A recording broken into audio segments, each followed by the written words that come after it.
नमस्कार, capital TV Bihar देख रहे हैं आप। मैं हूं राधिका राज। आज स्पेशल स्टोरी में बात होगी बिहार की सियासत में छिड़ने वाले बड़े संग्राम की। दही चूड़ा तमाम नेताओं का मेल मिलाप तो बहुत हो गया, अब बारी आ गई असली चुनौती की, यानी सड़कों पर उतरकर आमने सामने की जंग की।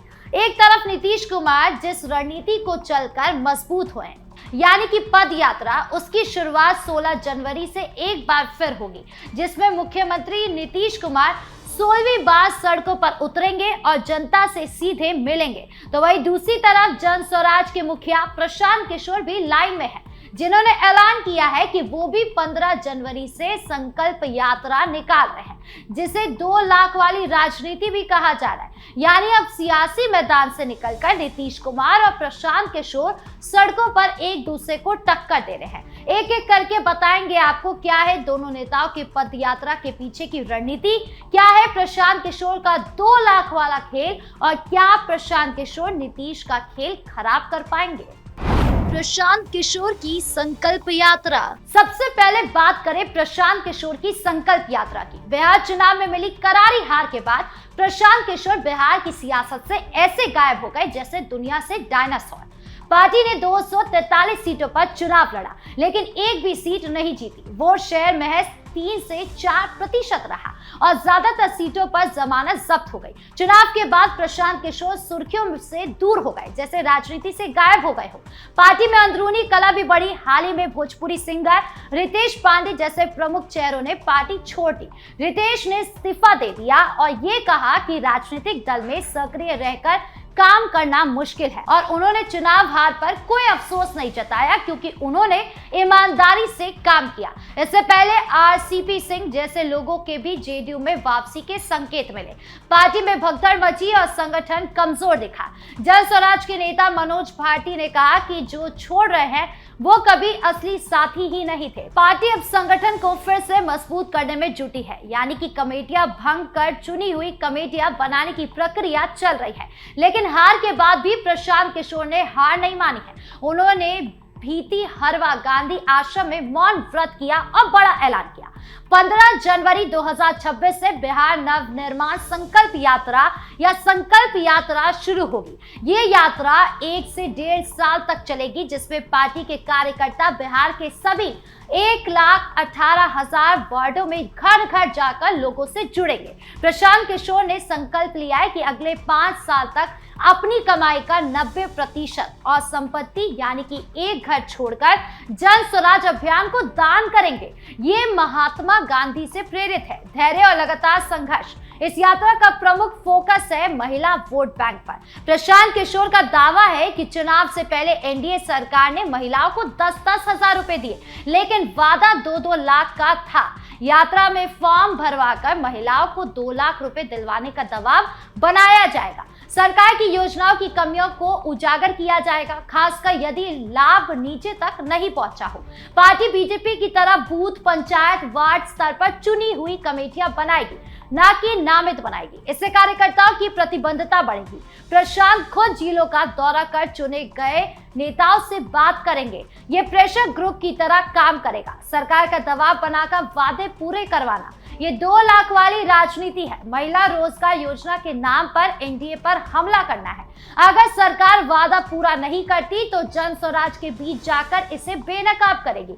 ये यात्रा पार्टी को ग्रास रूट स्तर पर मजबूत बनाएगी, युवाओं को जोड़ेगी और अवैतनिक कार्यकर्ताओं पर फोकस भी करेगी। यानी प्रशांत किशोर पद यात्रा से अब सीधे सीधे अपने पार्टी को मजबूत करने वाले हैं। नीतीश कुमार का बड़ा दाव। नीतीश कुमार की राजनीति में पदयात्रा एक स्थायी हथियार रही है। 2005 से अब तक ये उनकी 16वीं यात्रा है। पहली परिवर्तन यात्रा से लेकर प्रगति यात्रा, संकल्प यात्रा, जल जीवन हरियाली तक हर बार इन यात्राओं ने उन्हें जनता से जोड़ा है, योजनाओं की समीक्षा की है और राजनीतिक मजबूती दी है। अब 16 जनवरी को समृद्धि यात्रा शुरू हो रही है। शुरुआत पश्चिम चंपारण से होगी, जो ऐतिहासिक महत्व रखता है। यात्रा चरणबद्ध होगी, सभी 38 जिलों को कवर करेगी। पहले चरण में 16 से 24 जनवरी तक 9 जिले यानी कि पश्चिम चंपारण, पूर्वी चंपारण, सीतामढ़ी, शिवहर, गोपालगंज, सिवान, सारण, मुजफ्फरपुर, वैशाली रिवाड़ी और भी बाकी जिलों को कवर करेगी। इस यात्रा का फोकस विकास को समृद्धि से बदलना है, आर्थिक विकास करना है, रोजगार, ग्रामीण समृद्धि, बुनियादी ढांचा पर जोर देना है, सड़क परियोजनाओं को उच्च प्राथमिकता जैसे पटना में जीपी गंगा पाट का विस्तार करना है, बक्सर में ब्रिज बनाना है, दरभंगा में 4 लेनिंग, गोपालगंज में बाईपास बनाना है। प्रगति यात्रा और 7 निश्चय योजना की जमीनी समीक्षा होगी, शिलान्यास, उद्घाटन, जनसंवाद होंगे। मुख्यमंत्री खुद परियोजनाओं का निरीक्षण करेंगे, अधिकारियों को निर्देश देंगे और जनता से सीधा फीडबैक लेंगे। ये यात्रा नीतीश की यात्रा राजनीति का हिस्सा है, चुनावी नहीं है बल्कि शासन का हिस्सा है। इससे प्रशासन चुस्त होगा और जनता से जुड़ाव बढ़ता है। हाल के चुनाव में महिला रोजगार योजना ने एनडीए को फायदा दिया और अब समृद्धि यात्रा उसी को आगे बढ़ाएगी, ये नीतीश कुमार का मानना है। क्या प्रशांत किशोर बिगाड़ेंगे नीतीश का खेल? दोनों यात्राएं एक दूसरे के ठीक बगल में शुरू होगी। प्रशांत किशोर की संकल्प यात्रा 15 जनवरी से है और नीतीश कुमार की समृद्धि यात्रा 16 जनवरी से। ये कोई सहयोग नहीं लगता बल्कि साफ तौर पर एक राजनीतिक टक्कर है। प्रशांत किशोर की यात्रा एनडीए सरकार के वादों पर, खासकर महिला रोजगार योजना के तहत दिए गए 10-10 हजार रुपए पर सवाल उठाकर और 2 लाख के पूरे वादे को उजागर करके महिला वोट बैंक को निशाना बना रही है। ये नीतीश कुमार की सबसे मजबूत ताकत महिला समर्थन को चुनौती दे रही है। अगर उनकी यात्रा किसी तरह सफल हुई तो सरकार पर दबाव बढ़ सकता है और जनता में कुछ असंतोष फैल सकता है, लेकिन हकीकत यह है कि नीतीश कुमार की समृद्धि यात्रा कई ज्यादा मजबूत, व्यवस्थित और प्रभावी स्थिति में है। नीतीश की ये 16वीं पद यात्रा है जो 2005 से चली आ रही है। उनकी यात्रा राजनीति की परंपरा का हिस्सा है। पिछले 20 सालों में इन यात्राओं ने उन्हें जनता से सीधा जुड़ाव दिया है, योजनाओं की जमीनी समीक्षा की है और राजनीतिक मजबूती प्रदान की है। समृद्धि यात्रा का फोकस विकास को समृद्धि में बदलने पर है, आर्थिक विकास, रोजगार सृजन, ग्रामीण समृद्धि और बुनियादी ढांचे पर है। यात्रा की शुरुआत ऐतिहासिक पश्चिम चंपारण से हो रही है जो गांधी जी की कर्म भूमि से जुड़ा है और पहले चरण में 16 से 24 जनवरी तक 9 जिले यानी कि पश्चिम चंपारण, पूर्वी चंपारण, सीतामढ़ी, शिवहर, गोपालगंज, सिवान, सारण, मुजफ्फरपुर, वैशाली और भी जिलों का दौरा होगा। नीतीश कुमार खुद परियोजनाओं का शिलान्यास करेंगे, उद्घाटन करेंगे और निरीक्षण करेंगे। प्रगति यात्रा और 7 निश्चय योजना की समीक्षा होगी, सड़क परियोजना को उच्च प्राथमिकता दी जाएगी, पटना में जीपी गंगा पात का विस्तार होगा, बक्सर में ब्रिज बनेगा, दरभंगा में 4 लेनिंग बनेगी, गोपालगंज में बाईपास जैसी योजनाएं आएगी।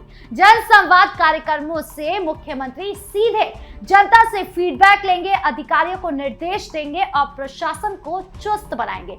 यानी ये यात्रा सिर्फ राजनीतिक नहीं है बल्कि शासन का हिस्सा है जो बिहार में सुशासन की मजबूत नींव को और मजबूत करने वाली है। राजनीतिक विश्लेषक और जेडीयू नेताओं के मुताबिक नीतीश कुमार की ताकत अनुभव, सत्ता की मशीनरी और संगठन में है। 2025 के विधानसभा चुनाव में एनडीए ने 202 सीटें जीतकर भारी बहुमत हासिल किया, जिसमें जेडीयू के 85 और बीजेपी के 89 सीटें थी। ये जीत नीतीश की महिला केंद्रित योजनाएं जैसे महिला रोजगार योजना, विकास के नैरेटिव की वजह से हुई। जनता ने उन्हें फिर से चुना है क्योंकि उन्होंने बिहार को बदला है, सड़कें बदली, बिजली बदला, पानी, शिक्षा, कानून व्यवस्था में सुधार किया। ठंड में भी यात्रा पर निकलना उनकी प्रतिबद्धता दिखाता है कि वो कितना सीरियस है। जेडीयू प्रवक्ता ने कहा कि ये यात्रा सरकार की योजनाओं की समीक्षा और अधिकारियों को अलर्ट रखने का माध्यम है। दूसरी तरफ प्रशांत किशोर की जन स्वराज पार्टी 2025 चुनाव में बुरी तरह हार गई। 243 सीटों पर लड़ी लेकिन एक भी नहीं जीती। वोट शेयर महज 3 से 4% रहा। ज्यादातर जमानत जब्त हुई। चुनाव के बाद पार्टी में भगदड़ मची। रितेश पांडे जैसे चेहरे छोड़कर चले गए। आरसीपी सिंह जैसे लोग जेडीयू की ओर इशारा कर रहे हैं। संगठन कमजोर है और अब वो प्रेशर ग्रुप बनाकर काम कर रहे हैं। 2 लाख वाली राजनीति से वो महिला वोट बैंक को लुभाने की कोशिश कर रहे हैं, लेकिन हकीकत में सरकार पहले ही 10,000 रुपए दे चुकी है और बाकी का वादा भी पूरा करने की दिशा में काम चल रहा है। यानी कि 2 लाख रुपए सिर्फ बोलना आसान नहीं होता, उसको करना भी होता है, जो कि करके भी सरकार दिखा रही है। यह हमने बिहार चुनाव में भी देखा है। यानी कि प्रशांत की यात्रा लंबी पारी खेलने की कोशिश है, लेकिन बिना सत्ता और मजबूत संगठन के ये कितनी प्रभावी होगी, ये एक बड़ा सवाल है। आपकी इस पूरे मामले को लेकर क्या राय है, कमेंट बॉक्स में जरूर बताएं। धन्यवाद।